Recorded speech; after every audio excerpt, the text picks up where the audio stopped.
Hi guys, welcome back to our channel. അപ്പോൾ ഇന്നത്തെ video നമ്മളൊരു ഭയങ്കര സ്പെഷ്യൽ ആയിട്ടുള്ള ഒരു കാര്യം പറയാൻ വേണ്ടിയിട്ടായിരുന്നു. നിങ്ങൾ വീഡിയോ ടൈറ്റിൽ കണ്ടിട്ടുണ്ടാവല്ലോ. So we finally bought our first home in Canada. അതിൻ്റെ ഡീറ്റെയിൽസ് ഷെയർ ചെയ്യാനുള്ള ഒരു വീഡിയോ ആണിത്. സോ നമ്മൾ എവിടെയാണ് വീട് മേടിച്ചത്, എന്ത് ടൈപ്പ് വീടാണ്, അതിൻ്റെ ഡീറ്റെയിൽസ് ഒക്കെ ആണ് ഇപ്പം പറയാൻ പോകുന്നത് ഈ വീഡിയോയിൽ. സോ നമ്മൾ വീടെടുക്കാനായിട്ട് പോകുന്നതിന് മുന്നേ തന്നെ നമ്മളുടെ എല്ലാവർക്കും ഉള്ള ഒരു മേജർ കൺസ്ട്രെയിൻ എന്ന് പറഞ്ഞാൽ ബഡ്ജറ്റാണ്. അപ്പം ബഡ്ജറ്റ് വെച്ചിട്ട് നമ്മൾ എന്ത് ടൈപ്പ് വീട് എവിടെ എടുക്കും എന്നുള്ളത്, പിന്നെ ജോലിനെയൊക്കെ ബേസ് ചെയ്തിട്ടാണല്ലോ നമ്മൾ ഇത് ഡിസൈഡ് ചെയ്യാൻ പോണേ. അപ്പം നമ്മൾ ആദ്യം തന്നെ നോക്കിയപ്പം നമ്മൾക്ക് ഫോർ ഷുവർ ആയിരുന്നു നമ്മൾ എന്താണെങ്കിലും ഒരു ബഡ്ജറ്റ്, നമ്മളൊരു ബഡ്ജറ്റ് കീപ്പ് ചെയ്തത് 750,000 ആയിരുന്നു. അപ്പോൾ അതിന് മേലെ definitely we are not buying any house. അപ്പോൾ ആ ഒരു ബഡ്ജറ്റിൽ നമുക്ക് എവിടെ എന്ത് കിട്ടും, അല്ലെങ്കിൽ ഏത് ലൊക്കേഷനിൽ നമുക്ക് കിട്ടും എന്നുള്ളത് വെച്ച് നോക്കിയപ്പം മിസ്സാഗ വാസ് ഔട്ട് ഓഫ് ക്വസ്റ്റ്യൻ. കാര്യം മിസ്സാഗയിൽ ഇപ്പം ഒരു 750,000 കിട്ടുന്ന വീട് എന്ന് പറഞ്ഞു കഴിഞ്ഞാൽ പ്രോബബ്ലി ഒരു കോണ്ടോമിനിയം.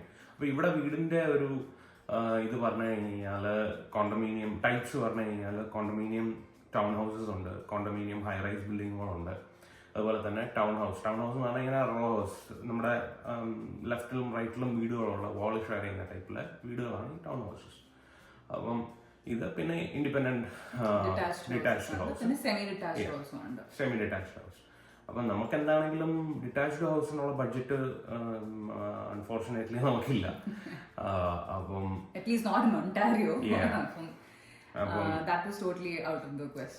പിന്നെ അത്രയും വലിയ വീടിന്റെ ആവശ്യം ഉണ്ടോ എന്ന് ചോദിച്ചാൽ ഞങ്ങൾക്ക് രണ്ടുപേർക്കും അതിന്റെ ആവശ്യമില്ല. അപ്പോൾ എന്താ ചെയ്യാൻ, ഇപ്പം നമ്മൾ എന്താ അടുത്ത ഓപ്ഷൻ എന്താ വെച്ചാന്ന് വെച്ച് കഴിഞ്ഞാൽ നമുക്ക് എന്താണെങ്കിലും ഹൈ റൈസ് ബിൽഡിംഗിൽ താമസിക്കണം. I mean that was my preference. നമ്മള് നേരത്തെ ഇട്ട വീഡിയോയില് നമ്മൾ അടുത്ത അപ്പാർട്ട്മെന്റ് ടൂർ കാണിച്ചായിരുന്നു. അപ്പം നമ്മൾ അവിടെ ആയിരുന്നു ഒരു 1 year താമസിച്ചിരുന്നത്.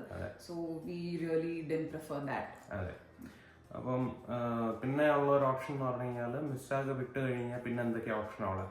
ബ്രാംപ്ടൺ നമുക്ക് അങ്ങനെ ഒരുപാട് ക്രൗഡഡ് ആയിട്ടുള്ള ഒരു സ്ഥലം വേണ്ടായിരുന്നു. അപ്പൊ പിന്നെ ടുവേർഡ്സ് ഈസ്റ്റ് നോക്കിക്കഴിഞ്ഞാൽ ഭയങ്കര ട്രാഫിക് ആണ്, എത്തിപ്പെടാനായിട്ടൊക്കെ ഉള്ള ഒരു ബുദ്ധിമുട്ടുകളൊക്കെ ഉണ്ടായിരുന്നു ഏതെങ്കിലും മേജർ ലൊക്കേഷൻ. ഭയങ്കര ട്രാഫിക്കും കാര്യങ്ങളാണ്. സോ നമ്മൾ അങ്ങോട്ട് മൂവ് ചെയ്യാൻ താല്പര്യമില്ലായിരുന്നു. അതെ. പിന്നെ ഞങ്ങൾ നോക്കിയപ്പം ഉള്ള ഓപ്ഷൻ എന്ന് പറഞ്ഞാൽ മൂവ് ടുവേർഡ്സ് വെസ്റ്റ്. അപ്പോൾ വെസ്റ്റിലോട്ട് പോയി കഴിഞ്ഞാൽ മിസ്സാഗിൽ വെസ്റ്റിലേക്ക് പോയി കഴിഞ്ഞാൽ മിൽട്ടൺ, ഓക്വിൽ, അതൊക്കെ കുറച്ചുകൂടെ നല്ല ഒരു എക്സ്പെൻസീവ് ആയിട്ടുള്ള ഒരു എന്താ കമ്മ്യൂണിറ്റിയാണ്. ഇപ്പം ക്ലോസ് ടു 1 million ഒക്കെ വരെ വീടുകൾ വരുന്ന ഇതാണ്. അവിടെയും നമുക്ക് ബഡ്ജറ്റ് ഉണ്ടായിരുന്നു. അപ്പം പിന്നെയും നമ്മൾ ഫെർദർ വെസ്റ്റിലേക്ക് പോയപ്പം Gulf, Cambridge, Kitchener being the last option. അപ്പം ഈ 3 ഏരിയയിൽ ഞങ്ങൾ ആദ്യം ഡിസൈഡ് ചെയ്തു. ഈ 3 ഏരിയയിൽ വീടുകൾ നോക്കി തുടങ്ങാം എന്നുള്ള ഒരു പ്ലാനായി. അത് ഓൾസോ ബിക്കോസ് നമ്മൾ ഇതുപോലെ ഗൾഫിൽ ഒരു ഫ്രണ്ടിനെ വിസിറ്റ് ചെയ്യാൻ പോയിരുന്നു. അപ്പം ആ ഫ്രണ്ട് നമ്മളെ അവിടെ മൊത്തം ഡ്രൈവ് റൗണ്ട് ചെയ്ത് കാണിച്ചു. We found it to be really pretty. നമുക്ക് ഭയങ്കരമായിട്ട് ഇഷ്ടപ്പെട്ട ഒരു സ്ഥലമാണ്. ഡൗൺ ടൗൺ ഒക്കെ ചെറിയൊരു ഡൗൺ ടൗൺ ആണ്, ബട്ട് നല്ലൊരു രസം ഉണ്ടായിരുന്നു കാണാനൊക്കെ. നമ്മൾ വിചാരിച്ചു അവിടെ ഗൾഫിൽ നോക്കി തുടങ്ങാന്ന് പറഞ്ഞിട്ട്, അതുകൊണ്ടാണ് ആ ഒരു ലൊക്കേഷൻ നമ്മൾ ടാർഗറ്റ് ചെയ്തത്. അപ്പൊ അങ്ങനെ ഞങ്ങൾ നോക്കി തുടങ്ങിയപ്പം ഈ ഗൾഫ് നമ്മൾ ഉദ്ദേശിച്ച സ്പെസിഫിക്കേഷൻ, അല്ലെങ്കിൽ നമ്മൾ ഉദ്ദേശിച്ചെന്ന് പറഞ്ഞാൽ ഒരു townhouse, specifically freehold townhouse. അത് ഫ്രീ ഹോൾഡും കോണ്ടോമിനിയം ടൗൺ ഹൗസിന്റെ ഡിഫറൻസ് എന്നാന്ന് വെച്ചാൽ, കോണ്ടോമിനിയം ആണെങ്കിൽ അതിനകത്തിലെ കുറേ കാര്യങ്ങൾ ഷെയർഡ് എലമെന്റ്സ് ഉണ്ടാവും. ഷെയർഡ് സ്പേസസിന്റെ മെയിൻ്റനൻസ്, അതുപോലെ തന്നെ roof, probably depending upon the building age, വിൻഡോസും ഡോർസും എല്ലാം, ഹീറ്റിങ്ങും എല്ലാം ഈ കോണ്ടോമിനിയത്തിന്റെ തന്നെ ഇതിലുള്ളതായിരിക്കും. അപ്പൊ അതിനൊരു കോസ്റ്റ് ഇൻവോൾവ് ആണ് എല്ലാ മാസവും, ലൈക്ക് നമ്മുടെ നാട്ടിൽ മെയിൻ്റനൻസ് ഫീ പോലെ. അപ്പം നമുക്ക് അങ്ങനത്തെ ഒരു സ്ഥലം വേണ്ടായിരുന്നു. നമുക്ക് ഫ്രീ ഹോൾഡ് എന്ന് പറഞ്ഞാൽ നമ്മൾ തന്നെയാണ് ഫുള്ളി ഓൺ ചെയ്യുക. ഐ മീൻ വീട് സാഹസ് ഓൺലി, ബട്ട് എന്താ പറയുക, നമ്മൾ തന്നെയാണ് ഈ ഇതിന്റെ മെയിൻ്റനൻസും കാര്യങ്ങളും ഒക്കെ നമ്മൾ തന്നെയാണ്, നമ്മുടെ റെസ്പോൺസിബിലിറ്റിയാണ്. There is no fee involve. നമുക്ക് ഇഷ്ടമുള്ള ആൾക്കാരെ വിളിക്കാം, നമുക്ക് ആരോടും ചോദിക്കേണ്ട കാര്യമൊന്നുമില്ല. നമുക്ക് it is like a independent house. അങ്ങനത്തെ ഒരു ഇതായിരുന്നു നമ്മൾ നോക്കിക്കൊണ്ടിരുന്നത്. അപ്പം അത് നോക്കിയപ്പം ഗൾഫിൽ വീണ്ടും റേഞ്ച് 800 ഒക്കെ ആയി നമ്മൾ ഉദ്ദേശിച്ച. നമുക്കൊരു ചെറിയൊരു ബാക്ക് യാർഡ് വേണമായിരുന്നു. അതുപോലെ തന്നെ ഒരു മിനിമം ഒരു 3 bedroom, പിന്നെ ഒരു പ്രിഫറബിളി ഒരു ബേസ്മെന്റ് അറ്റ്ലീസ്റ്റ് ഫിനിഷ്ഡ് അല്ലെങ്കിൽ പോലും ലേറ്റർ പോയിന്റ് ഓഫ് ടൈമിൽ നമുക്ക് ഫിനിഷ് ചെയ്യാൻ പറ്റുന്ന ടൈപ്പിലുള്ള ഒരു ബേസ്മെന്റും ഒക്കെ ഉള്ള ഒരു സ്ഥലമായിരുന്നു നമ്മൾ നോക്കിക്കൊണ്ടിരുന്നത്. അപ്പം ഇങ്ങനെയുള്ള സ്പെക്കിലുള്ള വീട് ഗൾഫിലും ഞങ്ങൾ നോക്കിയപ്പം നമ്മുടെ ബഡ്ജറ്റിന് കുറച്ചും കൂടി ഹയറാണ്. അപ്പം നമ്മൾ സ്ട്രിക്റ്റ് ബഡ്ജറ്റിൽ നമ്മൾ നിന്നിട്ടുണ്ടായിരുന്നു ഈ 750 എന്നുള്ളത്. അപ്പം അങ്ങനെ നമ്മൾ വീണ്ടും കേംബ്രിഡ്ജിൽ നമ്മൾ കുറേ വീടുകളുണ്ട്. നമ്മൾ ഏകദേശം ഈ ഹൗസ് ഹണ്ടിങ്ങിന്റെ പ്രോസസ്സിന്റെ ഭാഗമായിട്ട് ഏകദേശം ഒരു 50 to 60 വീടുകളോളം നമ്മൾ കണ്ടു ഇത് ഡിസൈഡ് ചെയ്യുന്നതിന് മുന്നേ. അപ്പോൾ എനിക്ക് തോന്നുന്നു ഏകദേശം ഒരു 3 months എടുത്തെന്ന് തോന്നുന്നല്ലേ ഇത് മൊത്തം. ആൻഡ് നമ്മൾ ഇടയ്ക്ക് ഹാമിൽട്ടൺ ആ ഭാഗത്തും നമ്മൾ നോക്കിയായിരുന്നു. ബർലിംഗ്ടൺ ഹാമിൽട്ടൺ ഓൾസോ നമ്മൾ നോക്കിയിട്ടുണ്ടായിരുന്നു. ഹാമിൽട്ടണിൽ ഒരു ഓൾമോസ്റ്റ് ഒരു 3-4 വീടുകൾ നമ്മൾ നോക്കി. അതും പക്ഷെ ലൊക്കേഷൻ വൈസ് നമുക്ക് അങ്ങോട്ടൊക്കെ ഭയങ്കര ട്രാഫിക് ആണ് ബേസിക്കലി. അപ്പം അങ്ങോട്ട് പോവാൻ നമുക്ക് താല്പര്യം ഇല്ലായിരുന്നു. അപ്പൊ ഈ കേംബ്രിഡ്ജിൽ ഫൈനലി നമുക്ക് അങ്ങനെ ഒരു വീട് കണ്ടു, നമുക്ക് ഇഷ്ടപ്പെട്ടു, നമ്മൾ ആ വീട് ഫൈനലൈസ് ചെയ്തു. അപ്പൊ ഇത് ഫൈനലൈസ് ചെയ്യാൻ മുന്നേ നമ്മൾ ആദ്യമേ പോയിട്ടൊരു പ്രീ അപ്രൂവൽ എടുത്തിട്ടുണ്ടായിരുന്നു, just to know how much we are qualified for. അപ്പം പ്രശ്നമില്ലാത്ത റേഞ്ചിലായിരുന്നു. ബട്ട് നമുക്ക് എന്തൊക്കെയാണെങ്കിലും ഫുൾ ലിമിറ്റ് യൂട്ടിലൈസ് ചെയ്യാനായിട്ട് അപ്രൂവൽ ലിമിറ്റ് നമുക്ക് ഫുള്ളി യൂട്ടിലൈസ് ചെയ്യാനുള്ള ഒരു ഇന്റൻഷൻ ഇല്ലായിരുന്നു. അപ്പം നമ്മൾ എന്നിട്ട് അഗെയിൻ നമ്മൾ 750 എന്നുള്ള ബഡ്ജറ്റിൽ കട്ടയ്ക്ക് വാശി പിടിച്ച് നമ്മൾ റിയൽട്ടറിനായിട്ട് കട്ടയ്ക്ക് വാശി പിടിച്ചിട്ട് നാളെ പറഞ്ഞു ഇതിന് മേലെ പോകണ്ട, ഇതിന് മേലെയുള്ള വീട് കാണാൻ വേണ്ട എന്നുള്ള ഇതിലാണ്. ഫൈനലി ഈ വീട് കണ്ടു. എനിക്ക് തോന്നുന്നു ഏകദേശം 7 ഓഫേഴ്സ് ഉണ്ടായിരുന്നു ഈ വീട്ടിൽ. നമ്മളുടെ റിയൽട്ടറിന്റെ ഇതുമൊക്കെ ഉള്ളത് കൊണ്ട് somehow we got the house. So ഇതിന്റെ ഓഫർ അക്സെപ്റ്റ് ആയത് towards the end of August ആണ് 2023. അപ്പം ഒരു ജൂണിലൊക്കെ തുടങ്ങിയ പ്രോസസ് ആയിരുന്നു. അപ്പം ഓഗസ്റ്റ് എൻഡിൽ ഓഫർ അക്സെപ്റ്റ് ആയി. പിന്നെ ഇതിന്റെ ക്ലോസിംഗ് ഒക്ടോബർ 2023 അപ്പം അത് കഴിഞ്ഞിട്ട് നമ്മൾ ഒക്ടോബർ എൻഡ് ആയപ്പോഴാണ് അങ്ങോട്ട് മൂവ് ഇൻ ചെയ്തത്. ഇതായിരുന്നു നമ്മളുടെ ഒരു ഹൗസ് ഹണ്ടിങ്ങിന്റെ ഒരു ചെറിയൊരു എന്താ പറയാ journey. So it was fun. A lot of things that we learned. കുറച്ചൊരു ട്രിക്കി ആയിട്ടുള്ള പൊസിഷൻ ആയിരുന്നു. ബിക്കോസ് ആ സമയത്ത് ഇൻട്രസ്റ്റ് റേറ്റ്സ് നന്നായിട്ട് കൂടിക്കൊണ്ടിരിക്കുന്ന ഒരു സമയമായിരുന്നു. അതുകൊണ്ടും കൂടിയാണ് നമ്മൾ പോയിട്ട് പ്രീ അപ്രൂവൽ എടുത്തിട്ട് ആ ഒരു 3 monthsത്തേക്ക് നമ്മളുടെ ആ റേറ്റ് ലോക്ക് ചെയ്തു. എന്നിട്ടാണ് നമ്മൾ ഈ ഹൗസ് ഹണ്ടിങ് പ്രോസസ്സ് തുടങ്ങിയത്. അപ്പം നമ്മള് റേറ്റ് ലോക്ക് ചെയ്തതിന് ശേഷം പിന്നെയും 1-2 പ്രാവശ്യം മറ്റോ റേറ്റ് ഹൈക്ക് വന്നു. അപ്പൊ ആ റേറ്റ് ആയിരുന്നു എന്നുണ്ടെങ്കിൽ ഇപ്പം എടുത്ത വീട് നമുക്ക് നമ്മുടെ ബഡ്ജറ്റ്, അതായത് നമ്മൾ 750 റേഞ്ച് വെച്ചതെന്ന് പറഞ്ഞാൽ നമുക്ക് അപ്രൂവ് ആയ ആ ഇൻട്രസ്റ്റ് റേറ്റിൽ എത്ര മന്ത്ലി പേയ്മെന്റ് വരും എന്നുള്ളത് ബേസ് ചെയ്തിട്ടായിരുന്നു.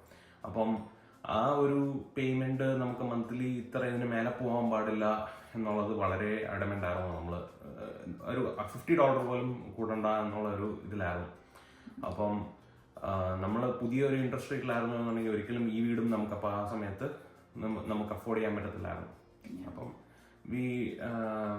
ഒരു അഡ്വാൻറ്റേജ് എന്തായിരുന്നു പ്രീ അപ്രൂവൽ എടുത്തതിൻ്റെ എന്ന് പറഞ്ഞാൽ ഇതായിരുന്നു, നമുക്ക് റേറ്റ് 3 മാസത്തേക്ക് ലോക്കായി കിട്ടി. ആ 3 മാസത്തിനകത്ത് 2 പ്രാവശ്യം റേറ്റ് ഇൻക്രീസ് ആവുകയും ചെയ്തു.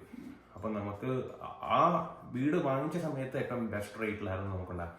That's not a best rate, പക്ഷെ ആ ഒരു ടൈം ഫ്രെയിമിൽ ഏറ്റവും നല്ല റേറ്റ് ആയിരുന്നു ഞാൻ നോക്കിയപ്പം നമുക്കുള്ളത്. Just not a big city or town like Kitchener or maybe Mississauga, but ഭയങ്കര ഒരു ക്വയറ്റ് ആയിട്ടുള്ള സ്ഥലമാണ്. ഭയങ്കര calm and quiet, pretty nice എന്താ പറയുക കമ്മ്യൂണിറ്റി.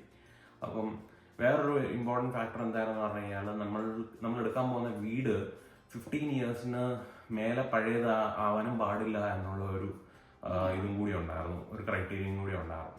അപ്പം ഈ വീട് എന്ന് പറഞ്ഞാൽ അത് ഫെയർലി ന്യൂ ബിൽറ്റ് ആണ്. ഐ മീൻ ഒരു 10 years 10-11 years. പിന്നെ ഇത് വെച്ചിരുന്നതൊക്കെ വളരെ നീറ്റായിട്ട് ഭയങ്കര നല്ല രീതിയിൽ മെയിൻറ്റെയിൻ ചെയ്തിരുന്ന ഒരു പ്രീവിയസ് ഓണേഴ്സ്. അപ്പം ആ ഒരു ആസ്പെക്റ്റിൽ കൺസ്ട്രക്ഷൻ വെച്ചിട്ടാണെങ്കിലും എല്ലാം നല്ല ഒരു ഇതായിട്ട് ദൈവം സാധിച്ചു കിട്ടി. അപ്പം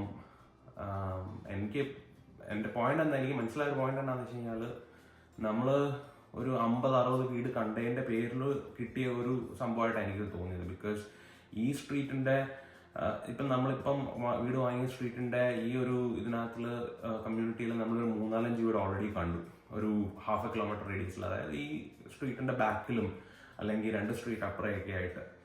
അപ്പം ഇത് ഈ വീടായിരുന്നു നമുക്ക് വിധിച്ചിട്ടുണ്ടായിരുന്നത്. എനിക്ക് മനസ്സിലായ ഒരു കാര്യം എന്താണെന്ന് വെച്ചാൽ, നമ്മൾ 1-2 ഓപ്ഷൻസിൽ നിർത്തുന്നതിലും I think we need to explore more before deciding on a huge investment like this. At this point of time, this is not an investment. നമ്മളിവിടെ താമസിക്കുകയാണ്. So another important thing is നമ്മൾ എങ്ങനെയെങ്കിലും ഈ റിയൽ എസ്റ്റേറ്റ് ഇതിലോട്ട് ഒരു first steps എടുത്ത് വെക്കുക. So this might not be our dream home, but our point was to get started into this. Invest ചെയ്ത് തുടങ്ങണം, rather than just paying rent for and paying someone else's mortgage. So അതൊക്കെയാണ്. പിന്നെ Mississauga actually നല്ല location ആയിരുന്നു. നമ്മൾ ആദ്യം താമസിച്ചു തുടങ്ങിയ സ്ഥലമാണ് മിസ്സിസാഗ. അവിടെ കുറെ ഫ്രണ്ട്സും റിലേറ്റീവ്സ് ഒക്കെ ഉണ്ട്. ബട്ട് അവിടെ ഇതുപോലെ നമ്മളുടെ കുറെ ക്രൈറ്റീരിയ ഉണ്ടായിരുന്നല്ലോ ഈ വീടിന്റെ. അത് ഫുൾഫിൽ ചെയ്യുന്ന പോലെ നമുക്ക് കിട്ടിയിട്ടില്ല. ആൻഡ് ഓൾസോ ആ ഒരു സമയത്ത് നമ്മൾ സിറ്റി സെന്ററിൽ നിന്ന് ക്രൗഡ് ഒക്കെ കണ്ട് മടുത്തിരിക്കുന്ന ഒരു സമയമായിരുന്നു. Okay this will be A nice change എന്ന് വിചാരിച്ചു. അങ്ങനെയാണ് ഇങ്ങോട്ടേക്ക് മൂവ് ചെയ്തത്. Is it scary? Yeah, it was scary. But ഇവിടെ നമ്മൾ സേവിങ്സ് ഉണ്ടാക്കുന്ന ഒരു പോയിന്റിൽ നമുക്ക് പ്രത്യേകിച്ച് അതുകൊണ്ട് വലിയ ഗുണമൊന്നുമില്ല. There is no value for your money. അപ്പം ആ ഒരു ആസ്പെക്റ്റിൽ നമ്മൾക്ക് സേഫ് ബെറ്റ് എന്ന് പറഞ്ഞു കഴിഞ്ഞാൽ I am no investment guru or anything.